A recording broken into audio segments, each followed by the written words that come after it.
voit des choses ici qu'on a réalisées petit à petit au fur et à mesure de l'étude qu'on a pu faire parce qu'on l'a démontée.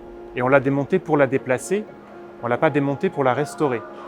Il se trouve qu'à l'occasion de cette opération de réinstallation de la porte de l'enfer, on la nettoie, on la dépoussière, on améliore son aspect, on lui fait une restauration un peu cosmétique, un peu minimale, pas une restauration fondamentale, c'est pas nécessaire et c'était pas le but. Mais du coup, on observe des choses qu'on n'avait pas vues avant, dont on n'avait pas repéré l'importance. Par exemple, on voit des traces comme des lignes qui délimitent une zone. On le voit très bien ici aussi, et on le devine là-haut, autour d'un autre élément. Donc il y en a beaucoup comme ça, des traces, qui correspondent en fait certainement à la délimitation des pièces du moule en silicone qui a été fabriqué sur cet exemplaire en plâtre à la fonderie de Coubertin dans la deuxième moitié des années 1970, parce que le musée Rodin avait reçu la commande d'un exemplaire en bronze pour un mécène américain qui voulait l'offrir au musée de Stanford en Californie. Donc on s'est aperçu de numéros qui avaient été posés sur chacun des éléments, sur chacun des petits groupes pour les localiser. Nous avons aussi repéré des zones où il y a des doubles réseaux de couture issus de différents moules. Nous avons repéré des zones qui ont été découpées, extraites pour être moulées, pour ensuite faire les éléments de la porte de l'enfer en bronze. Donc il y a plein de détails que nous avons pu voir, aussi des observations que nous avons faites sur le revers. Nous n'avons fait aucune intervention de restauration ou de conservation proprement dite. Nous avons surtout travaillé sur l'étude du monument en collaboration avec François Blanchetière, le conservateur du musée.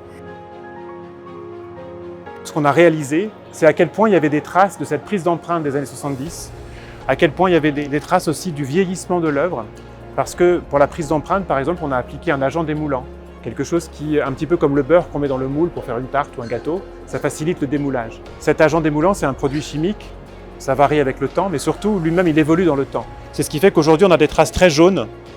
On va aussi intervenir sur des dégâts un peu plus structurels, des dégâts, des petites fissures, des petits fragments qui sont tombés.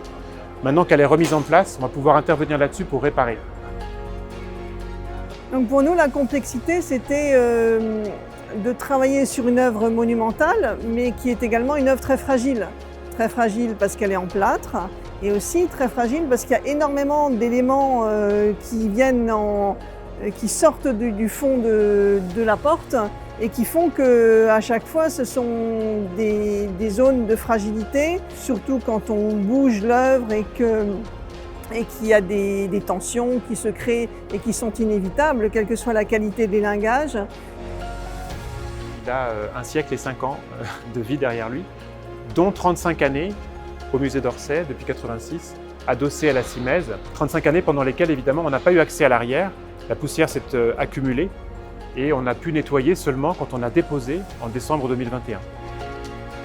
Nous avons fait des essais de différents matériaux, soit des matériaux qu'on trouve dans le commerce, en poudre ou déjà en tube, déjà légèrement humide, ou alors un matériau que nous fabriquions nous-mêmes, enfin que nous préparions nous-mêmes, un mélange de plâtre et de blanc de meudon, donc du plâtre comme la porte, mais avec une charge qui fait que la prise du matériau est moins forte que du plâtre pur, et aussi pour pouvoir distinguer les différents types de matériaux entre le plâtre pur de la porte et un ajout que nous faisons aujourd'hui en 2022.